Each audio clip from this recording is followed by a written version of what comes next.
So I think the recording is already happening, and I'm very happy that you said yes to this interview. We had a little small chat up front, but I'm happy to have you here, and would like you to give you the opportunity to introduce yourself before we go back in time and we dive into your upbringing, the education.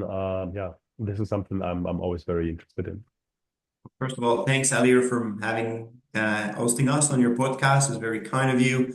My name is Etienne Lacroix. I'm the founder and CEO of Vention. We have been on that journey for roughly 8 years and a half now, and I still think we have a long way to go. But excited to be here and looking forward to chat with you for the next 30 minutes or so. Yeah, thanks. And like I said, I'm always very interested to understand what would need to be the environment to grow up to become a founder, especially in the niche that we are in. And I'm always asking, so how was it with your parents? Some of my podcast guests, they had engineering parents. My father was an engineer, his father was an engineer, or my mother. But we also have guests that tell me, no, no, my parents were farmers, for example. And so the environment is quite different, but I really would like to understand how was it for you when we go back to the early years? It's actually a very good question you have there to go back almost to childhood. And I come perhaps in the second bucket. My parents were not engineers. My dad was a detective for the city of Montreal, and my mom was a preschool teacher.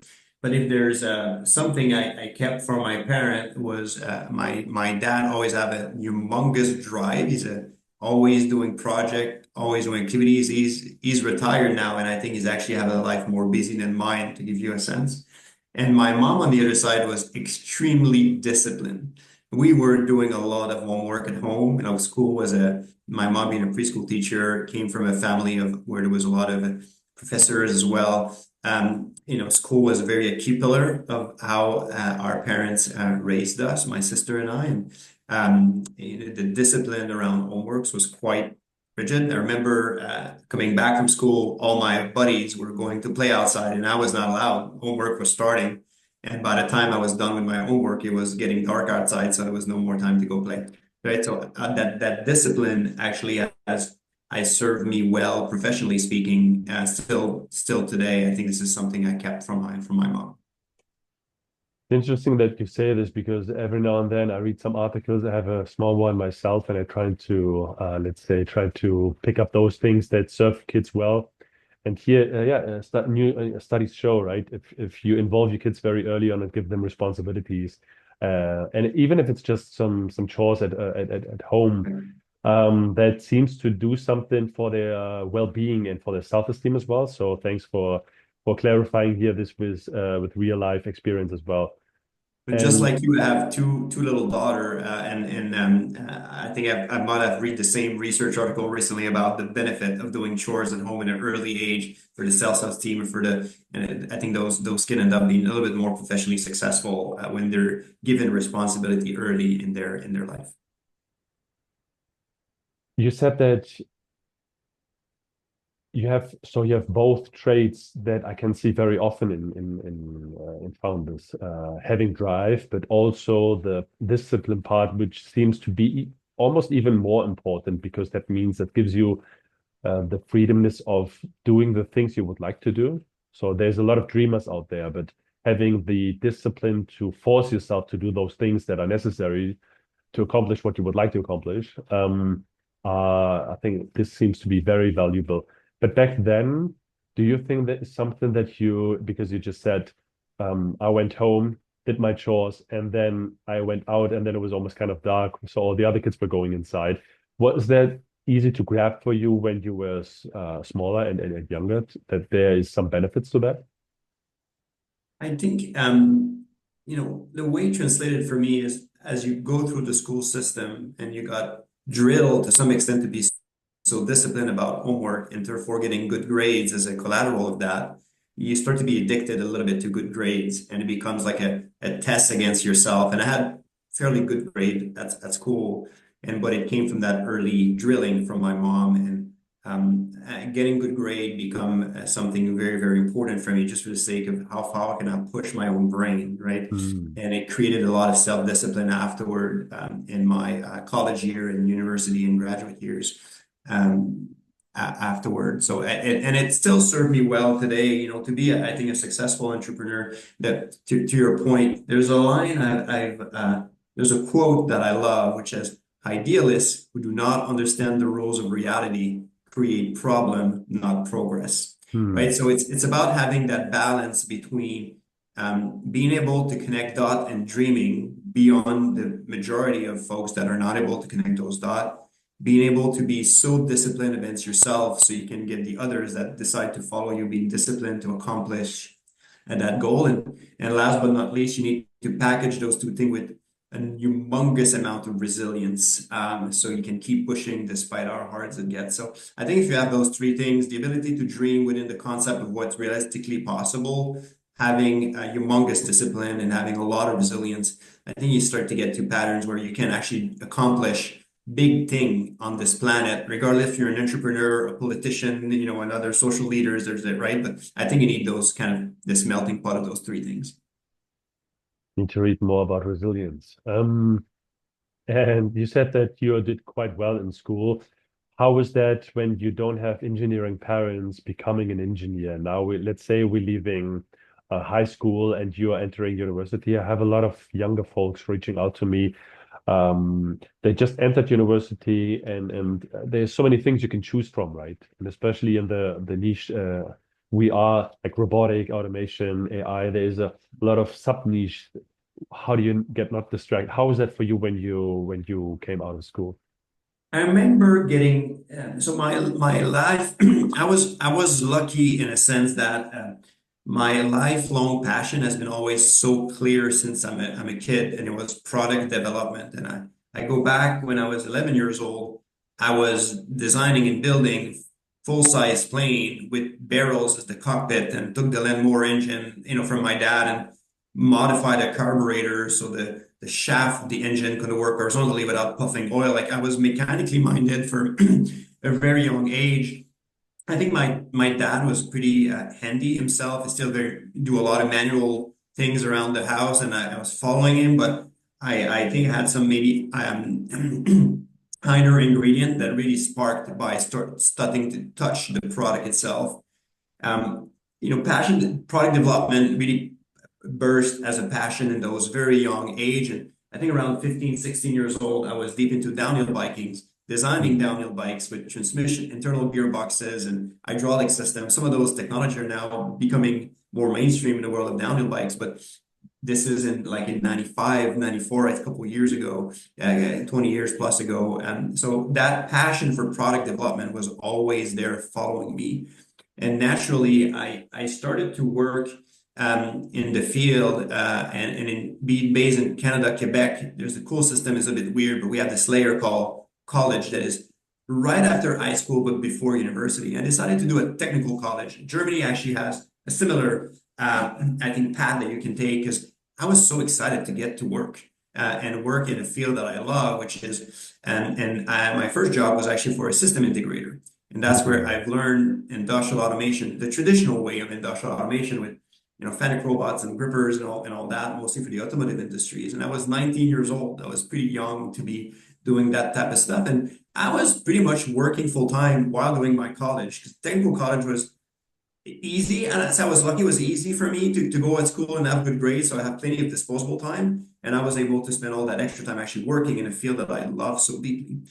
Um, and then to piggyback on how you develop that curiosity, it was always there. So I knew that after my technical college, I would go to do my undergrad in mechanical engineering. It was a very normal path. And I think the discipline that my mom gave me in terms of doing homework helped me basically take any book, be very curious, absorb the knowledge, and be fairly, being able to perform with that afterwards. So engineering school, obviously, there's a lot of great problems to solve, and it's, intellectually challenging at times, but overall, it was pretty great, fun experience to get exposed to all that knowledge from, heat transfer to thermodynamics to, fluid mechanics, all the thing that you've learned in mechanical engineering, and it just kind of reinforced that wasn't the right field. So. And luckily for me, during those engineering years, I was still able to work almost full time. So I was working at General Electric, which not only I was learning stuff during the day, but then I had a free time. I was able to go work at GE that was not so far away from my engineering school and continue to apply and learn. So that was very, very fun years. And do you think the opportunity to apply knowledge was definitely something that gave you an advantage to your peers? Sorry, say that question one more time, Ilya. I said that having the opportunity to apply the knowledge that you're just getting started to understand, like in an undergrad, right? But being able to apply this, or at least some of the knowledge, right into the reality with your own hands on real use cases, real products, and real environments. Was that something that gave you an advantage to your peers? I think so. I was always very, very applied. I'm still is today. And I'm very into detail. And I've designed product now since I'm very young. So I've designed a lot of stuff, had to think about a lot of problems over the years.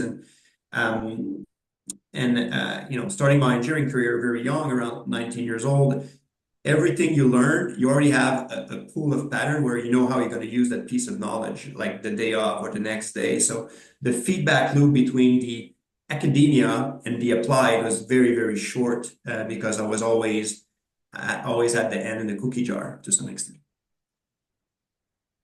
Because I think here, a lot of the founders that I have on the podcast were part of university teams. So whether that was building a robot, a lot of people building some cars. So Formula student is a big thing in Germany as well.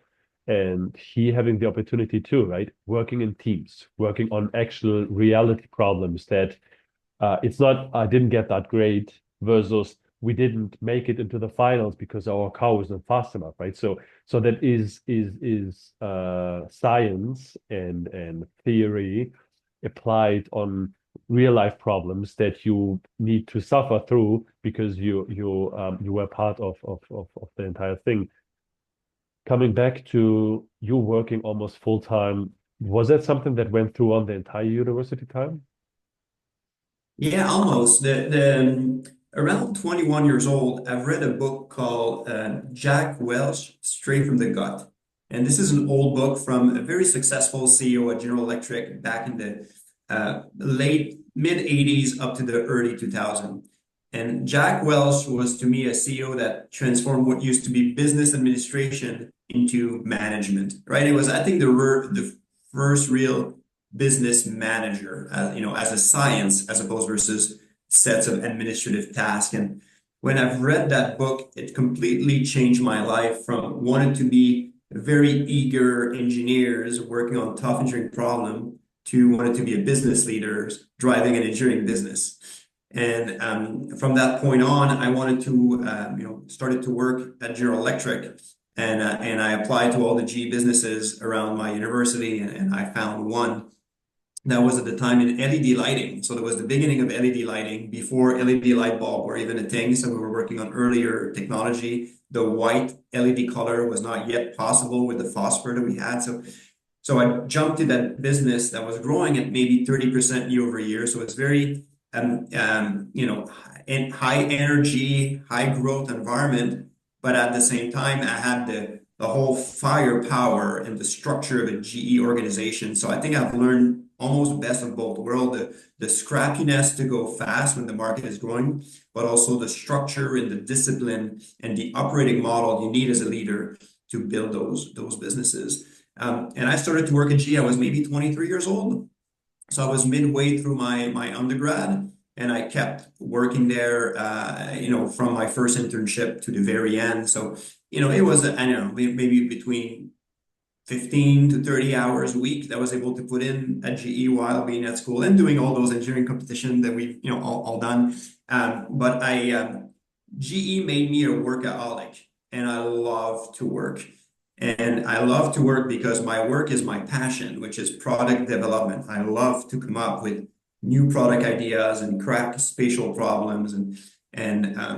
So I always saw my job as a source of joy and a source of happiness and source of energy. And I'm very lucky to be wired this way because unfortunately most of my university friends see their job as a chore. For me, my job is like is what gives me. I'm happy to wake up in the morning to come here at Vention, but it was true as well to wake up in the morning and to go at GE and work on cool problem.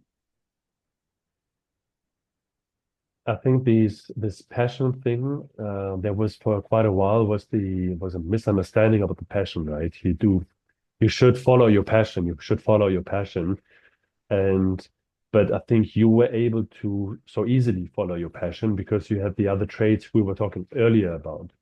And here, the majority of people missing that point, I think, because follow your passion will not necessarily make you a successful businessman and being able to work and to live from your work. So let's say you're a painter, and I think you said it earlier, also on different kind of jobs. Let's say you're a painter or you're a musician or whatever that might be, or an engineer. If you don't have the traits of being disciplined and working very hard for a long period of time, but also trying to come up with new ideas, trying to find and push limits, then you will not be succeed because it's not a hobby. It's not, I like what I do. You do like what you do, but you do need to do it to an extent where the majority of people are not enjoying it anymore. And I think here's the small difference between being successful and not being successful if you're just doing it as a hobby, but not as you said, as passionately. You Uh, need, that I touched a little bit on resilience, but I think a lot of people underestimate the amount of self-violence that is required to lift a business off the ground. Business are not meant to exist. There will be so many forces that will make sure that it doesn't work, right? Customer will not want to take risk.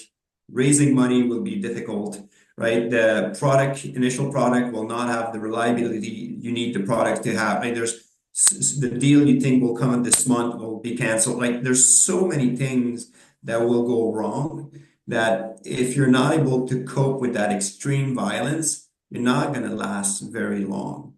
And to be able to absorb all of that, stay motivated, still believe you have it takes it's not, you train to do that. So it's funny, and then I'm not a work-life balance person. I actually don't believe in work-life balance. And I get a lot of negative comment when I talk about my view on work-life balance. But what's interesting is we admire Olympic athletes that are pushing themselves to the core to be at the top of their game or their sport that they, master. And we all as human, love to watch the Olympic and love to watch all those humans that have very distorted life to go to that level of perfection in their art.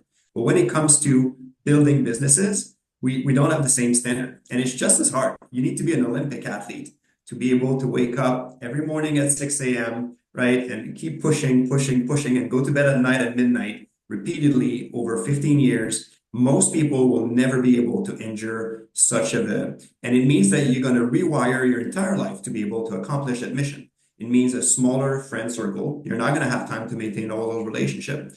It means you're going to have less time with your kids. It means, right, there's so many things that will be impacted, but it's the same journey as any human that's trying to achieve perfection in the topic they care about. Whether you're an Olympic athlete or you want to build a business, it's an extreme act of effort.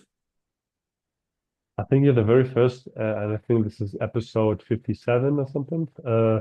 I think the first one who were able to come up with this kind of analogy. As you said, why is it that so many people would admire somebody like, I don't know, Michael Jordan or some swimming stars or name them, right? But not ha thinking this is okay for people who would like to be their best in the world of business and being an entrepreneur, right? So thanks for yeah, for a different point of view here, because I think I cannot be the only one who sees the similarities. And I think studies show that the majority of people who have been very successful were doing pretty good in sports and applying the same kind of traits like the discipline part or the resilient part on those. Thanks for that. Finishing university is something that was invaluable if you're not staying in academia. Maybe we can dive into that period of life. Yeah, I finished university almost to start a new one, which is At the end of my university, I was still working at GE, and I started one of those rotational programs that they have, which was very interesting, culturally speaking, but also from a knowledge perspective. I had a chance right after this, and I had been doing, when I finished university, I'd been doing product development at GE for almost 2 years already, plus probably 4 years before in the world as a system integrator. So I had, I feel like, a couple of years under my belt. And then I started that rotational program where I spent time in supply chain out of Cleveland, Ohio, and Del Rio, Mexico. Then I spent time as a product manager, right? Like we at the time we were developing technology to grow tomato twice as fast. We were optimizing LED wavelength to augment the rhythm of photosynthesis and leaf of plant, so the crops grow faster, bigger, with less energy. So I did the product management for this, and that's where I've really expanded the understanding of all the function needed to build the business. And that actually was my platform to go back to university, did my MBA back then, on a thesis that, if I want to be able to operate something much, much, much bigger, I need a much bigger cognitive bandwidth in terms of understanding marketing, finance. I was starting to be pretty good in product development, so this one was less of a concern, but there was so many other things that you need to get good at and a CEO's mind is an integrative mind. You need to be strong enough in each function that reports to you so you can challenge and push the bar higher up, right? Like push the quality bar, push, and if you don't know the function enough, it's hard for you to know what good looks like and push the organization up. So the MBA was really all about that. And interestingly, after that, I, with a decent amount of personal debt that you need to pay off, I decided to join the dark side of management consulting, and I joined McKinsey for almost 5 years in the product development practice. So not a very close again from lifelong passion, and I actually liked it. I spent 5 years and a half exactly. I've traveled the entire planet. I've worked with so many great engineering-centric organizations from automotive, outdoor equipment, 3D printer, metal making, like so many industries that I was exposed to, and really augmented that cognitive bandwidth. And I was still in the deep passion that I had. I was able to navigate from the engineering team up to the boardroom and upside down. And I was going to an engineering team. I could challenge up to the specification of polycarbonate being used to make an the handle of a power tool, right? I just had all those years since I was working were quite helpful. So I actually had a good time, and it was a continuous learning journey, right? I've learned a lot through the rotational program, through the MBA and McKinsey. You learn, McKinsey is as close as you can be to academia while being in a real business, right? So because it's still very intellectual work, yet everything you do is there to make money, save costs, or make businesses better. So it was quite exciting, and I actually left McKinsey when I actually got the idea of Vention, and it was building back around all those years of developing product and understanding why it's so hard, and so it was really I didn't want to become an entrepreneur. That was never my intent. I wanted to become a business leader and build a big organization. But when I got that idea, I know it was so hard to execute that I know that nobody else would try it. And that's what gave me confidence that I could probably have a shot. But that's a bit later. Yeah, thanks for giving so many insights and so many side stories. Because you're covering definitely different parts of let's say, for example, the McKinsey topic is something that is totally different from being working on as a system integrator, right? So these are two different worlds. And I remember when I was working at Siemens, we talked about this a little bit earlier. So these are large gas turbines, and there's a lot of heavy metal involved. And I remember being in a meeting, and the question was the housing. The housing was in the factory, and the question was, do we need to turn it? Do we need to turn it once or twice? And how much time was that save, and how much money would that save? And the room was full of white collar people, right? So There was people with PhDs speaking 4 languages, and they had nice PowerPoints. But then there was this guy, and he was like mainly in charge of the housing. So he was a blue collar, so to speak. So he was from the shop floor and doing nothing else than for 25 years just that. So um, and all those PowerPoints were very nice, but then he just stood up and said, like, this is bullshit. Like he was speaking like that. And everyone was like, oh, what is he talking about? And why is he talking like that? So, but he said, yeah, what do you mean this is bullshit? Yeah, I would like to explain it to you, but I don't know if you're intelligent enough to understand what I'm talking about. And this was like a fight.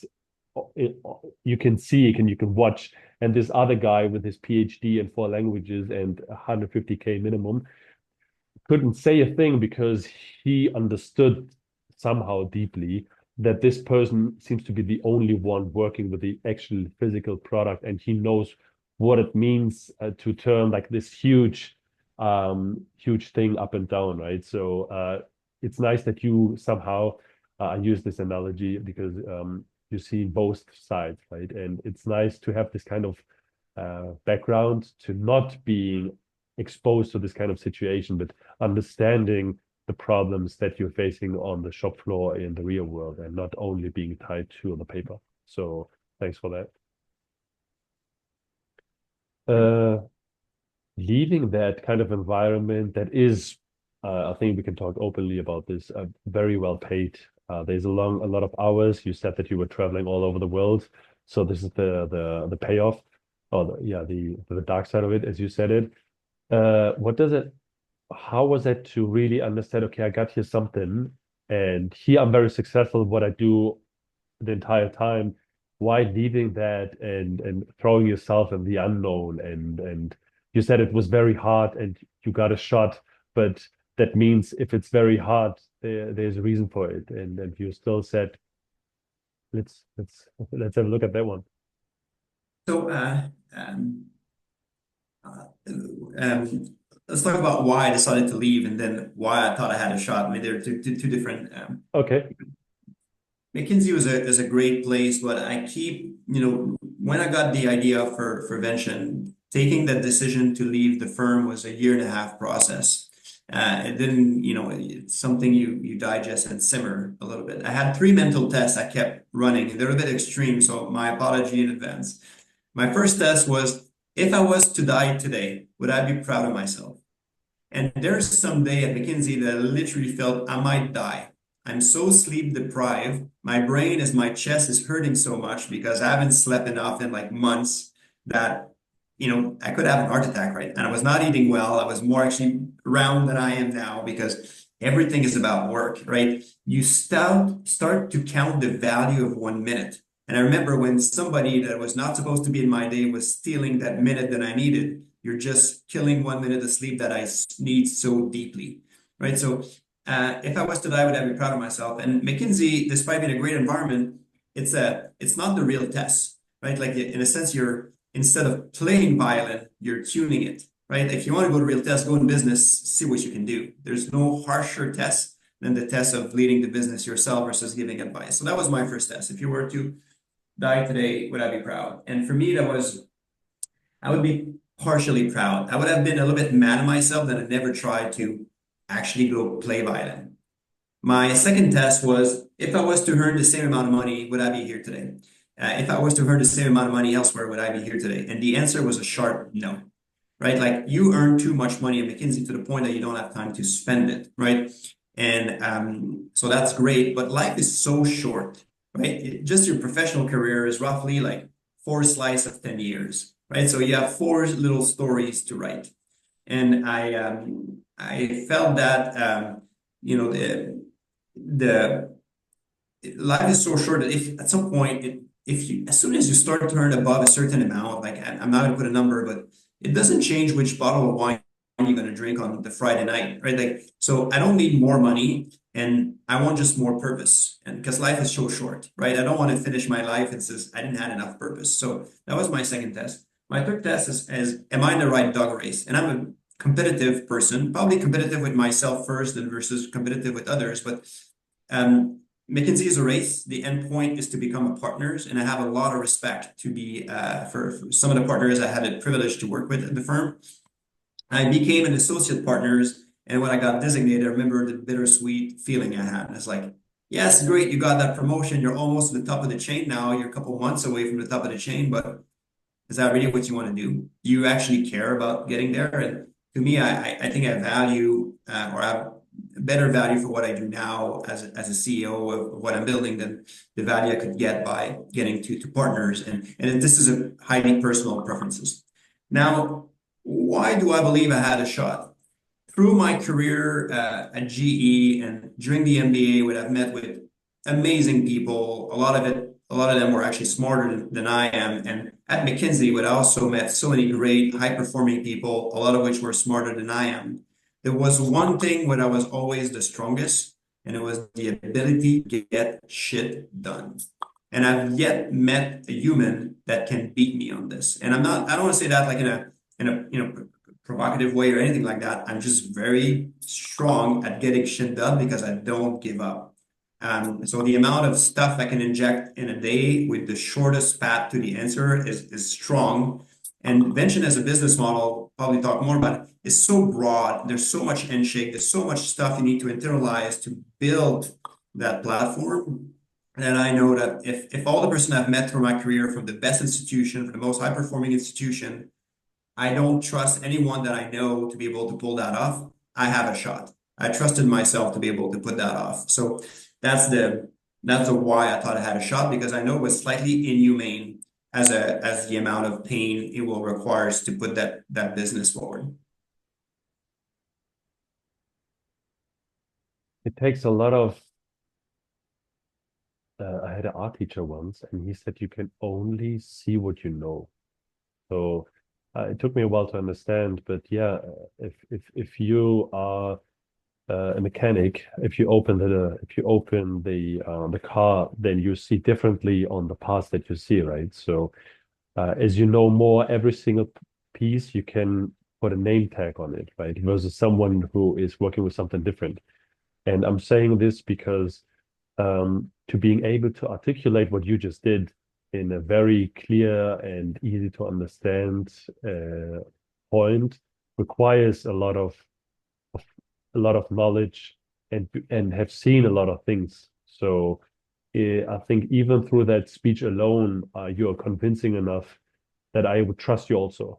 Yeah, so I think this is definitely something that a lot of I just had a talk yesterday with a friend regarding, yeah, should I book this kind of course or buy this kind of book?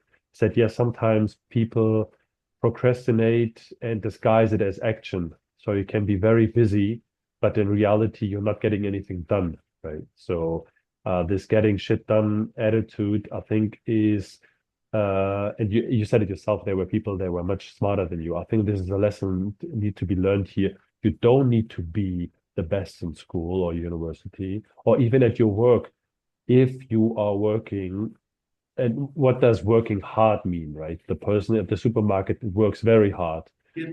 and but it's working hard on the right things, working on those things that move the needle forward, even though this is a buzzword itself. Um, but yeah, the impact that are the things that you're doing have, I think this matters most. Thanks for that. I have a little framework that is overly simplistic, and I'm going to have criticism about it, but it's still a good construct to understand ability to get shit done. But imagine this like XYZ, plane, and the X-axis is memory, the Y-axis is CPU, and the Z-axis is will to kill. And every individual can be ranked roughly on those things. And on CPU, my brain power, I don't know, I'm good, like I'm not bad, but I know so many people that are stronger than me. On memory, I'm very good. I remember every single little details, and that was my mom drilling me about learning all those French rules. And there's so many exceptions in the French language. You start to develop memory. Memory is like a muscle, right? Like the more you do weightlifting, the bigger your arms get. The more you use memory, the more memory, stronger it gets. I'm good at memory and will to kill. As I just said, I'm pretty intense on will to kill, and that gives you kind of sort of like a cube or rectangle, a prismatic shape. And the volume of that systemic shape is ability to get shit done. If you're not super, if you're not the strongest CPU, you can compensate a lot with memories because at least you don't forget, right? If you don't have a lot of memory, and a lot of my colleagues at McKinsey, they have good memory, but they're very high on CPU, maybe a little bit lower on will to kill, and they're still good problem solver, but they would never start a business. It's too painful, right? So you need a lot of will to kill to start a business. So that little cube to me was always when I had a consultant joining my team at McKinsey, I had a couple of teams. I was always to see what's the volume of that person, right? Is that going to be somebody that I can rely on at midnight to call and say, I'm going to need one more analysis for for tomorrow morning? Or is that somebody that I'm going to have to carry along and pull the whole way time? So, I always rewatch the podcast afterwards when I put subtitles on it to ensure. I mean, there's an AI that does the majority of the work, but I still need to go through because of names and but that also gives me the opportunity to take some notes because I'm always looking for a um, good title for the podcast.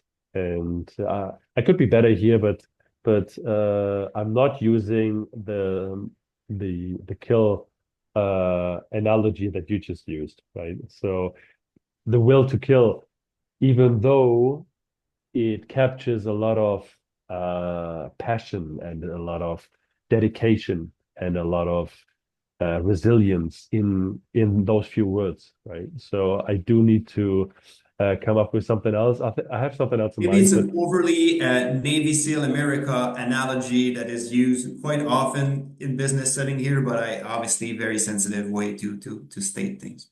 hmm. I'm now giving you because I think this was my main goal, and I think you succeeded here more than. But I also always would like to give my guests the opportunity to talk a little about their companies, even though this is not a technology podcast or business podcast per se. It's more about the people behind the companies. I still would like to give you as we're coming towards the end of the podcast, the opportunity to talk a little bit about Vention. Maybe you can say a bit and yeah, what you guys are doing and what you plan to do, maybe. We are a startup that makes industrial automation and robotics accessible to all manufacturers. We are, through that mission, we're building the next, I would say, an industrial automation giant, but we're doing that digitally end to end. We're roughly right now just a little bit above 300 employees. We have the privilege to work with 4,000 factories, both in Europe and in North America. In a lot of cases, we took manufacturers that had not yet started their industrial automation journey, and we've given them hardware and software tools for them to get going with a speed and an ease of use and affordability that just does not exist in the traditional world of industrial automation. So this market is humongous, but there's an even bigger part that has not yet been created because a lot of companies can simply not automate today because it's too pricey and too complex to do so. So that's what we've been up to. We're doing that through a digital-centric business model where our users can go online, design their automated equipment and robot cells with Lego bricks, thousands of Lego bricks, industrial-grade Lego bricks, program them, simulate them, purchase them, deploy them. So we take that digital twin and transform that into a physical twin. And last but not least, operate those equipment with the analytics, the teleoperation, and the remote support that those machines need today. So Vention is a very exhaustive. I think today Vention is the broadest industrial automation tech stack. We're not yet the deepest, but we're getting there. But because of that breadth, we can serve a lot of small businesses that are getting into the journey with a speed and a affordability level that is just impossible with traditional means of automation. You were mentioning earlier before this podcast, I think you were so kind to share some numbers about the percentage of enterprises and small and medium-sized companies, and especially here in Europe, and I think it's the majority of time, the bigger part of businesses are not corporate, are not enterprises. Right. It's small and medium-sized companies. So I think in Germany the number is over 90%. Yeah. And I heard 95%. I don't know if that's true, but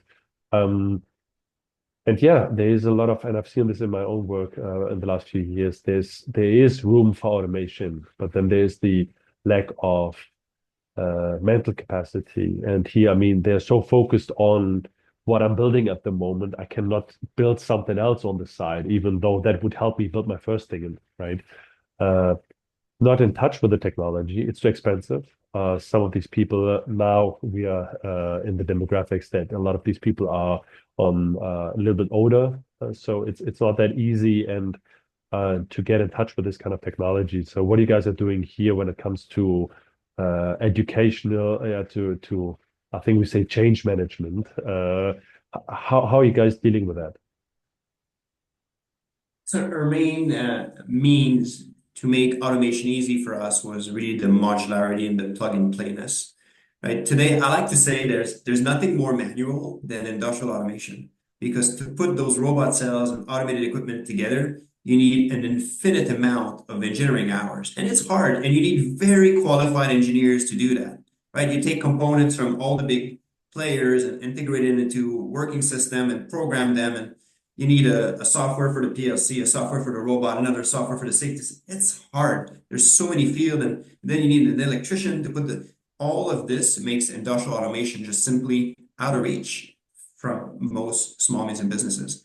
And if you're able to Legoify, create a Lego approach to all of this, where everything is plug and play, everything that is available is compatible. If the software guides you at figuring out what can be assembled with one another, right? You can really ease the barriers to adoption. And I think today Vention is by far the biggest ecosystem to do plug and play automation with roughly 3,000 Lego parts. A lot of those parts are Vention parts. We had to create a lot of hardware ourselves to fulfill that vision. But we Hmm. work with amazing partners like Fanuc and Universal Robots and ABB, and they've to some extent Ventionized their own products. So we remove the pain, we remove the knowledge, we make them accessible, and that changed everything. That makes sure that somebody who has a normal engineers, but perhaps was not, a control engineers can still be successful. So that path towards greater accessibility, greater affordability is really the unlock. When automation will deliver consistently a 1 year payback, that's where companies start to navigate under the budget cycle, right? They can invest, get the return the same years. That's where we'll see full mass adoption. Invention, we're right now on average, we're running around 1.3 years payback, which is by far significantly better than traditional technology, right? Where you need all that manual input to create those systems. And if I was to rewind back 3 years ago, I would probably be at 1.7. So we're getting the payback down, right? And the big unlock, the mass adoption to me is will get become possible when we break the 1 year payback barriers and automation becomes something that navigates under the fiscal year's budget. That was impressive.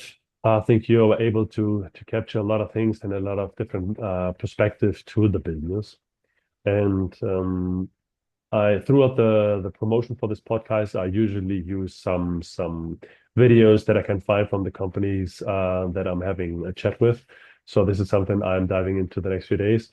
I'm very happy that you said yes and so yes so easily. So thank you for that, and but also for taking us through those jungle, right? That is hands-on system integrator, consultancy, because a lot of people still see consultancy as not being so hands-on, but also then transitioning to being very hands-on because it's your own business and building that one. So, and here now enabling other people to be very hands-on. Yeah, like I said, I'm very happy that you said yes. Thank you very much for hosting me today. It was a pleasure to be with you. You were mentioning Berlin, but I'm mentioning Montreal because my wife she lived there for a few years. Oh, Are you situated still there? is it? Are you situated in Montreal? Yeah, Yeah. we're in Montreal. We have I think Vention is in Canada. We're by far the biggest robotics startup, but we're right outside downtown, a couple minutes, a couple minutes from downtown, and we have a pretty big robotics lab. There's just robot everywhere here. It's a pretty special place to be. I'm saying thank you, and whenever I will be in Montreal, I will say hello in person. Thank you very much. Thank you so much, Etienne. Cheers. Take care. Bye.